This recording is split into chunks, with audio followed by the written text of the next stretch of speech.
Di cerita kali ini, saya akan membawakan sebuah cerita yang ditulis oleh Bristory. Dan cerita ini berjudul Jalur Lintas Sumatera, Penumpang Terakhir. Selamat mendengarkan. Aku Tony, bekerja sebagai supir travel penumpang di jalur lintasan Pelabuhan Bakauheni, Bandar Lampung. Sudah nyaris 20 tahun bergelut di bidang pekerjaan ini.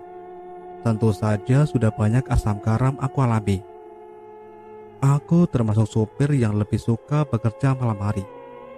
Lebih senang berkendara ketika sudah gelap, dengan berbagai alasan tentunya. Tentu saja berbagai kisah dan pengalaman sudah kurasakan. Banyak. Dari yang biasa saja sampai pengalaman janggal yang menjurus seram. Ya, ada beberapa pengalaman sangat seram yang aku alami ketika bekerja malam hari. Salah satunya aku ceritakan kali ini, yaitu peristiwa yang terjadi pada tahun 2007. Udah bang, 3 penumpang saja. Iya Ton, cuma 3. Ya udah, jalan-jalan. Udah jam 11. Alamat antar udah ada di dashboard ya. Benar kata Bang Toping, sudah jam 11 malam. Memang sudah waktunya jalan. Walaupun hanya berisi 3 penumpang, aku tetap harus jalan. Memang selalu seperti ini. Aku ke toilet dulu sebentar bang. Jangan lama-lama, kasihan penumpangnya kalau telat. Ya sudah, aku langsung menuju toilet. Gak lama, mungkin hanya sekitar 2 atau 3 menit. Setelah selesai, aku langsung menuju kendaraan. Ini bukan musim liburan, bukan akhir pekan juga. Jadinya penumpang memang seringkali sepi seperti ini. Apalagi sudah menjelang tengah malam. Semakin sepi saja orang yang turun dari kapal. Oh ya, setelah duduk di belakang kemudi, aku lalu mulai bersiap menjalankan kendaraan dan mulai perjalanan. Memperbaiki posisi kursi agar lebih nyaman. Menyiapkan air minum supaya dekat dari jangkauan. Memeriksa posisi kaca spion, memastikan kalau arah pantulannya sudah benar. Biasanya kalau sedang menyetel kaca spion ini, aku sekalian untuk memeriksa penumpang yang ada di belakang. Menghitungnya apakah sudah benar jumlahnya atau belum. 1, 2, 3, 4. Hah? Kok 4? Bukannya tadi Bang Toping bilang penumpangnya cuma 3. Penasaran, aku lalu menoleh ke belakang. Benar, penumpang ada 4. 1 orang laki-laki duduk di deretan kursi yang persis di belakangku. Penumpang ketiga dan keempat, bapak dan ibu duduk di deretan kursi kedua. 1 lagi seorang perempuan duduk di kursi paling belakang. Benar, ada 4. Ya sudah. Berarti tadi ketika aku ke toilet ada penumpang 1 lagi yang naik. Sudah semakin malam, jam 11 lewat 10 menit. Aku harus mulai perjalanan. Ton, baru saja aku hendak lepas rem tangan, tiba-tiba aku mendengar suara teriakan. Mendengar itu, aku lalu membuka jendela. Ah, ternyata Bang Tobing. Ada apa bang? Tanyaku, setengah berteriak juga. Dari kejauhan, aku melihat kalau Bang Tobing memberikan isyarat mengacungkan jari telunjuk tangan kanannya sambil berteriak. 1 ton, begitu katanya. Oh begitu. Aku menangkap arti isyarat dari Bang Tobing. Aku mengerti. Berarti dia bilang penumpangnya bertambah 1. Ya sudah, berarti cocok. Oke bang, jawabku masih setengah berteriak sambil mengacungkan ibu jari. Kemudian Bang Tobing juga mengacungkan ibu jarinya. Pertanda percakapan selesai, masing-masing mengerti. Setelah itu aku melepas rem tangan, lalu menginjak pedal gas perlahan. Perjalanan pun dimulai. Jalur Bakauheni Bandar Lampung, jalur ini merupakan rangkaian awal dari jalan lintas Sumatera. karena memang dimulai dari ujung pulau Sumatera paling timur dan akan berakhir di ujung barat, yaitu Provinsi Aceh. Tapi ya, aku gak akan sampai ke Aceh, hanya sampai Bandar Lampung. Jarak tempuhnya sekitar 100 km, kurang lebih. Biasanya kalau jalan malam, seluruh penumpang akan tidur di kursinya masing-masing. Begitu juga kali ini, aku memperhatikan lewat kaca spion. Terlihat kalau semua penumpang memang tidur. Sebentar, kecuali penumpang perempuan yang duduk paling belakang. Aku gak bisa memastikan dia tidur atau enggak, karena pandangannya terhalang oleh sandaran kepala kursi. Mobil ukuran sedang berkapasitas maksimum 12 penumpang ini kupacu dengan kecepatan sedang, menembus jalan gelap di jalur lintas Sumatera.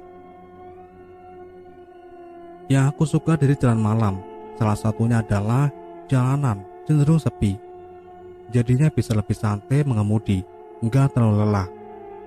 Hanya harus berusaha untuk gak mengantuk dan tetap berkonsentrasi. Waktu perjalanan juga bisa lebih cepat. Kalau tadi aku berangkat jam 11, sekitar jam 2 nanti seharusnya sudah selesai mengantar penumpang ke tujuan masing-masing. Sampai pada penumpang yang terakhir. Iya, travel tempat aku bekerja ini memang bisa antar jemput penumpang di tempat yang diminta. Tetapi tergantung kondisi dan situasi, apabila memungkinkan atau jaraknya masih masuk akal. Malam ini aku melihat ada 3 alamat di daftar yang Bang Toping letakkan di dashboard. Aku harus mengantarkannya penumpang itu ke 3 alamat yang tercantum. Tapi kan ada 4 penumpang. Ya, berarti 1 penumpang akan turun di terminal atau pol. Begitulah. Gak terasa sudah sekitar 40 menit perjalanan yang sudah kutempuh. Melirik layar dashboard, indikator sudah menunjukkan kalau bahan bakar sudah hampir kosong. Ya sudah, aku akan berhenti di pom bensin yang letaknya agak jauh selepas kota Kalianda. Kebetulan jarak pom bensin yang aku maksud, jaraknya sudah dekat. Hanya tinggal beberapa ratus meter saja. Sehingga beberapa menit kemudian aku sudah sampai. Setelah sudah berada persis di depan pom bensin, aku langsung belokkan mobil untuk cepat masuk ke dalam. Tengah malam sudah jam 12, tentu saja pom bensin ini sepi. Hanya ada beberapa kendaraan berbagai ukuran yang terlihat sedang mengisi bahan bakar. Malah ada beberapa yang sedang beristirahat. Aku milih pompa yang paling pojok, karena memang pengisian solar tempatnya di sudut. Setelah mobil sudah benar berhenti, aku lalu turun. Isi full ya, begitu ucapku kepada petugas yang sedang berjaga. Setelah itu, aku menuju toilet untuk membasuh muka. Tumben, malam ini aku merasa sedikit ngantuk. Selesai dari toilet, aku kembali ke mobil. Pengisian bakar pun sudah selesai. Nah, ketika sedang melakukan pembayaran, aku melirik ke dalam mobil, sekalian memeriksa keadaan penumpang. Apakah semuanya masih ada di tempat duduknya masing-masing atau tidak. Ternyata lengkap, semuanya masih ada. 4 penumpang masih di posisi semula. Masih kelihatan tertidur juga, kecuali penumpang perempuan yang di belakang. Dia nggak tidur, malah duduk tegak tanpa bersandar, menatap ke depan. Melihat itu semua, aku langsung masuk ke kendaraan dan bersiap untuk melanjutkan perjalanan. Tapi, ketika sudah duduk di belakang kemudi, aku merasa ada yang berbeda. Aku mencium bau sesuatu. Indra penciuman menangkap wangi parfum yang sebelumnya sama sekali gak tercium. Baunya sangat menyengat. Mungkin banyak yang duduk di belakang baru saja menyemprot parfum. Begitu pikirku dalam hati. Gak berpikir macam-macam, aku lalu mulai menjalankan kendaraan. Kali ini aku pacu dengan kecepatan agak tinggi. Walau awalnya agak terganggu dengan bau wangi menyengat tadi, tapi akhirnya hidungku jadi terbiasa. tapi tetap saja tercium sepanjang sisa perjalanan. Singkat cerita, kami akhirnya mulai memasuki Bandar Lampung, salah satu kota besar yang ada di Sumatera. Hampir jam 1 malam tentu saja, sudah sangat sepi. Hanya 1-2 kendaraan yang terlihat lalu lalang, menyusuri jalan. Ada 3 alamat yang harus aku tuju untuk mengantar penumpang. Yang pertama di Teguh Umar, kedua di Jalan Imam Bonjol, satu lagi daerah Kedaton 5.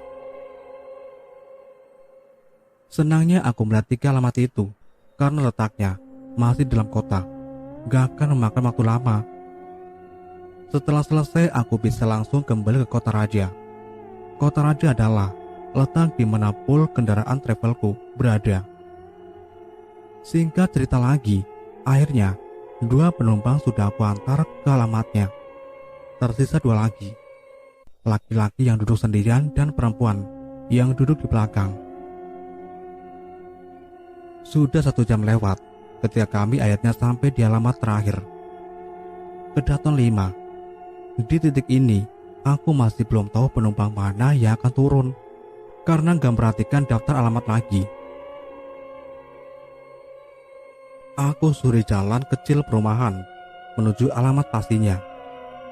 Jalan sempit namun beraspal, kanan kiri berjejer rumah-rumah bermacam ukuran. Kendaraannya sama, sangat sepi, ditambah penerangan yang hanya mengandalkan cahaya lampu dari halaman rumah. Melirik kaca spion, aku melihat 2 penumpang dalam keadaan terjaga. Penumpang perempuan tetap duduk diam dengan tatapan menghadap ke depan. Sementara penumpang laki-laki terlihat memperhatikan pemandangan di luar. Wangi parfum masih tercium, walau gak sekuat di awal tadi. Entah sudah berapa menit, aku sudah dalam perumahan sampai akhirnya berhenti di depan salah satu rumah besar bertingkat. Aku perhatikan catatan yang ada di dashboard. Sepertinya benar ini alamatnya. Mas, Mbak, ini benar alamatnya kan ya? Tanyaku kepada penumpang. Benar bang, saya turun di sini. Akhirnya penumpang perempuan terdengar suaranya. Ah, ternyata dia yang turun di sini. Rumah tempat tujuan penumpang perempuan ini terlihat gelap. Hanya 1 lampu teras yang menyala, itu pun redup. Sudah menjadi kebiasaan, apabila yang turun adalah perempuan atau orang tua, aku akan ikut turun untuk menawarkan bantuan atau sekedar menunggu sampai dia masuk ke dalam rumah. Aku lalu turun dari kendaraan. Di luar, aku perhatikan penumpang ini turun dari kendaraan. Hanya tas kecil saja yang jadi barang bawaan. Suasana gelap, tapi aku masih bisa melihat penampilannya. Perempuan cantik dan rambut sebatas bahu. Wajahnya pucat seperti kelelahan. Mungkin karena baru saja menempuh perjalanan jauh. Terima kasih bang, silakan lanjut saja. Gak apa-apa kok kalau ditinggal. Begitu katanya sambil tersenyum. Iya mbak, kalau begitu saya jalan ya. Hati-hati ya bang, kalau bisa langsung ke pool saja, gak usah antar penumpang lagi. Loh, kenapa emangnya mbak? Kan masih ada 1 penumpang lagi tuh. Jawabku penasaran. Kalau bisa ke pool aja. Penumpang perempuan ini bersikukuh menyuruhku kembali ke pool saja. Aneh, entah kenapa. Setelah berpamitan, aku langsung naik kendaraan dan pergi meninggalkan tempat itu. 1 penumpang lagi, tapi aku tak tahu harus diantar kemana. Mas, mau diantar kemana ya? Atau turun di pol aja? Tanyaku sambil melihat kaca spion. Berhenti bang, jawab penumpang itu pendek. Oh oke, tolong kasih tahu arahnya ya mas. Aku lalu tancap gas, mengarahkan kendaraan menuju daerah berhenti yang jaraknya sekitar 30 menit dari Kedaton. Nah, ketika dalam perjalanan yang seharusnya gak terasa lama ini, ternyata aku masih mencium wangi parfum menyengat itu. Dan kali ini baunya semakin kuat. Ah, ternyata Mas ini yang wangi sejak tadi, bukan perempuan yang sudah turun tadi. Begitu pikir dalam hati. Jalanan sepi di jalur lintas Sumatera ini. Aku terabas dengan kecepatan cukup tinggi, namun masih sangat berhati-hati. Beberapa kali aku melihat spion, memperhatikan kalau ternyata penumpang terakhir ini posisinya selalu sama. Duduk tegak sambil terus menatap keluar. Kilatan-kilatan cahaya dari luar lampu penerangan di luar membantuku untuk dapat juga sekali melihat mimik wajahnya. Ketika sudah sendirian dan ketika sudah semakin dekat dengan pemberhentiannya, penumpang laki-laki berumur sekitar 30 tahun ini terlihat selalu tersenyum. Tapi ada sedikit aneh dengan senyumannya. Dia tersenyum, tapi bukan kebahagiaan yang terpancar, tapi malah kesedihan. Pokoknya aneh deh. Dia tersenyum, tetapi mimik wajahnya datar dan tanpa ekspresi. Kosong. Tentu saja banyak pertanyaan dalam kepalaku. Ada apa dengan penumpang ini? Kok aneh? Ya sudah, aku mulai merasakan ada kejanggalan. Semakin merasa harus cepat-cepat sampai tujuan. Akhirnya, jarak tempuh yang seharusnya 30 menit, baru 20 menit, kami sudah memasuki wilayah Beranti. Kasih tahu arahnya ya Mas, kita sudah sampai di Beranti nih, ucapku. Tapi nggak ada jawaban. Penumpang diam. Aku pikir mungkin dia ketakutan. Aku langsung melirik spion. Ternyata enggak. Dia masih berposisi sebelumnya, menatap keluar sambil tersenyum. Maaf Mas, kita sudah di Beranti. Alamatnya di mana ya? Tanyaku sekali lagi. Kali ini lebih keras aku bersuara. Terus saja Bang, perumahan depan. Akhirnya, penumpang bersuara. Aku lalu kembali menginjak pedal gas secara perlahan. Sepertinya aku tahu perumahan yang dimaksud. Perumahan ini Mas, tanyaku lagi. Ketika di depan sudah ada gapura besar. Iya, jawabnya pendek. Aku langsung belokkan kendaraan, masuk ke dalam perumahan. Baru kali ini aku masuk ke perumahan ini. Biasanya hanya lewat pelintas depan gerbangnya saja, bukan komplek perumahan mewah. Bisa dibilang hanya kelas menengah, kira-kira seperti itu. Setelah gapura gerbang perumahan, terlihat ada pos kecil yang sepertinya pos security, yang tepat di depannya ada portal besi yang dalam keadaan terbuka. Ketika sudah persis berada di depan pos itu, aku bisa melihat ke dalamnya, yang ternyata gak ada siapa-siapa, kosong. Ya sudah, aku terus masuk ke perumahan. Rumahnya di mana ya Mas?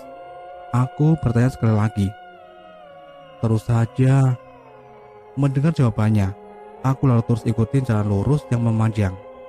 Jalanan komplek tentu saja sudah sangat sepi, gak ada seorang pun yang terlihat.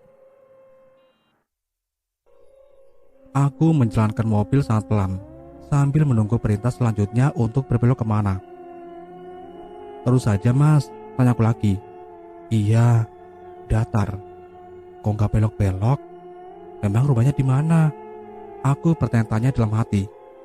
Sementara, jalan terus semakin ke ujung dan semakin gelap. Terus masuk ke wilayah yang sepertinya masih belum banyak ada rumah berdiri. Aku semakin memperlambat laju ketika melihat ada tembok tinggi di depan. Jaraknya hanya sekitar 50 meter lagi. Mas, di depan jalannya buntu. Rumahnya yang mana ya? Laki-laki ku bertanya. Paling ujung, sebelah kiri. Begitu jawab sang penumpang. Aku lalu mengarahkan kendaraan ke rumah yang dimaksud. Memang ada rumah yang letaknya persis di ujung jalan sebelah kiri. Lalu aku berhenti dan parkir persis di depannya. Rumah berpagar besi, besar dan bertingkat. Tapi aku nggak bisa melihat lebih jelas lagi karena keadaan rumahnya itu gelap. Sama sekali nggak ada lampu yang menyala. Penerangan hanya mengandalkan lampu rumah tetangga. Gelap rumahnya, seperti rumah kosong. Setelah sebentar memperhatikan rumah itu, aku lalu bilang begini, "Sudah sampai mas." Tapi nggak ada jawaban. Tentu saja aku refleks langsung menoleh ke belakang. "Mas," kalimatku berhenti, gak selesai. Ketika melihat, ternyata mobil dalam keadaan kosong. Gak ada penumpang lagi. Kemana penumpang terakhir tadi? Sudah turunkah? Sepertinya gak mungkin. Karena aku sama sekali gak mendengar suara buka tutup pintu. Dan kendaraan baru beberapa detik saja berhenti. Penasaran, aku lalu mengarahkan pandangan ke rumah gelap itu di sebelah kiri. Rumah penumpang terakhir tadi. Kemudian aku mengucuk-ucuk mata karena melihat kalau tiba-tiba sudah ada orang yang sedang berdiri di dalam pagar rumah. Dari perawakannya, aku yakin kalau itu memang penumpang yang tadi. Tapi kenapa dia turun dari mobil? Kok gak ada suara buka tutup pintu mobil dan suara pagar rumah juga? Kok bisa tiba-tiba dia sudah ada di dalam pagar di halaman rumah? Semakin penasaran, aku membuka kaca mobil yang sebelah kiri untuk memastikan lagi. Setelah kaca sudah terbuka lebar, aku semakin jelas melihatnya. Ternyata benar, yang berdiri di balik pagar memang penumpangku tadi. Dia menghadap kendaraan, menghadapku, berdiri dengan gelap, tapi aku masih bisa melihat wajahnya dengan jelas dalam keremangan.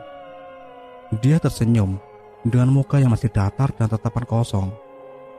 Beberapa detik kemudian, dia seperti mengucapkan sesuatu sangat pelan. Suaranya nyaris tak terdengar, tapi dari gerakan bibir dan gesturnya, aku menangkap kalau dia mengucapkan terima kasih. Melihat itu, aku mengangguk pelan. Kemudian dia membalikan tubuh, lalu dalam gelap berjalan menuju pintu rumah. Jalannya sangat pelan, langkahnya gontai. Aku terus memperhatikan pergerakannya, sampai ketika ada pemandangan yang buat jantungku seperti berhenti berdetak. Setelah sampai depan pintu rumah, dia nggak lantas berhenti melangkah untuk buka pintu, tapi malah terus berjalan menembus pintu. Iya, tubuhnya menembus pintu, lalu menghilang masuk ke dalam rumah. Kaget melihat itu semua. Beberapa detik lamanya, tubuh kaku, gak bisa bergerak, syok, lemas dari ujung kepala sampai ujung kaki. Tapi beberapa saat kemudian, dari kaca spion, aku melihat ada kilatan cahaya dari belakang. Ada kendaraan lain datang dari arah belakang mobilku. Aku lalu membuka kaca jendela. Ternyata cahaya itu adalah lampu motor yang dikendarai oleh security perumahan. "Lagi ngapain bang?" tanya security setelah dia sudah berhenti. "Nyantar penumpang pak ke rumah itu." Aku menjawab gagap karena masih syok. "Oh gitu, ayo kita ke pos dulu."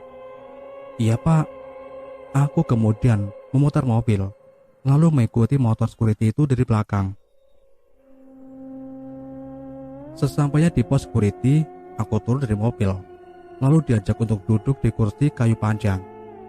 Aku kaget karena melihat kalau ternyata di pos security ada 2 petugas lainnya. Padahal ketika aku masuk tadi, aku nggak lihat ada orang sama sekali. "Abang ini tadi ngantar penumpang ke rumah di ujung situ?" tanya salah satu security sambil berikan aku segelas air minum. "Iya pak, ke rumah ujung itu," jawabku. "Oh gitu, ada kejadian aneh nggak?" tanya mereka lagi. Kemudian aku ceritakan semuanya, peristiwa aneh dan seram yang baru saja aku alami. Setelah aku selesai, barulah mereka ganti bercerita. Cerita yang membuat tubuhku semakin lemas setelah mendengarnya. Jadi, penumpang terakhir yang kuantar tadi memang benar rumahnya di ujung jalan itu tadi. Para security yang juga punya gambar yang sama denganku tentang perawakan penumpang itu. Penumpang tadi namanya Useri, umurnya 30 tahunan. Dia bekerja di Jakarta. Setiap 2 minggu sekali, dia pulang ke rumahnya di Berantis sini. Rumahnya ini diisi oleh anak istri serta mertuanya. Tapi, sekitar 6 bulan sebelumnya, Pak Husairi meninggal dunia. Dia mengembuskan nafas terakhirnya dalam perjalanan pulang. Kendaraan yang dikendarainya mengalami kecelakaan di daerah Kalianda. Setelah kematian Pak Husairi, keluarganya meninggalkan rumah lalu pindah ke tempat lain. Sejak saat itulah rumahnya menjadi kosong. Menurut cerita security juga, ternyata aku bukanlah sopir travel pertama yang mengalami kejadian ini. Sebelumnya, sudah beberapa kali ada travel yang mengantar almarhum Pak Husairi pulang ke rumahnya. Oke teman-teman, itulah akhir dari cerita yang berjudul Jalur Lintas Sumatera, Penumpang Terakhir. Semoga dapat diambil pembelajaran dari cerita ini. Dan tetap nantikan video-video selanjutnya di channel ini. Wassalamualaikum warahmatullahi wabarakatuh.